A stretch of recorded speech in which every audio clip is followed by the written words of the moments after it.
অনেক বড় একটা দুঃসংবাদ হাজার হাজার বাংলাদেশি ভাই বোনদের জন্য।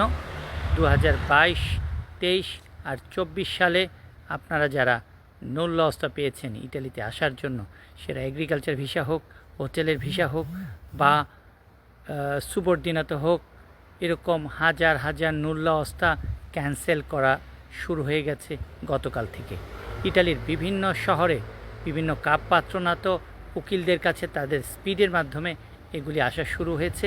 এর আসল কারণটা কেন এই নুল্ল অস্তাগুলি দেওয়ার পরেও 1 বছর 2 বছরের বেশি সময় ধরে এগুলি বহাল থাকার পরেও এগুলিকে ক্যান্সেল করে দিচ্ছে, কালকে আমি আমার পরের ভিডিওতে আপনাদেরকে ফাইনাল আপডেটটা দেব।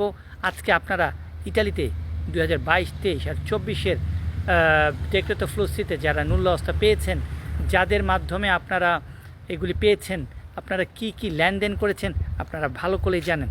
ইটালিয়ান মালিক, আপনাদের ব্রোকার, ইটালিয়ান উকিল, তাদের সাথে যোগাযোগ করুন, সময় নষ্ট করবেন না। আর ইতিমধ্যেই ইটালিতে কয়েক হাজার বাংলাদেশি পেয়ে গেছেন কি কারণে এই নুল্ল অস্তাটা বা এই নুল্ল অস্তাগুলি নেগেটিভ হয়েছে বা কমপ্লিটলি এগুলিকে বাতিল করে দেওয়া হয়েছে। আমার কালকের ভিডিওতে আমি ডিটেলস আপনাদেরকে বলে দেব। ধন্যবাদ।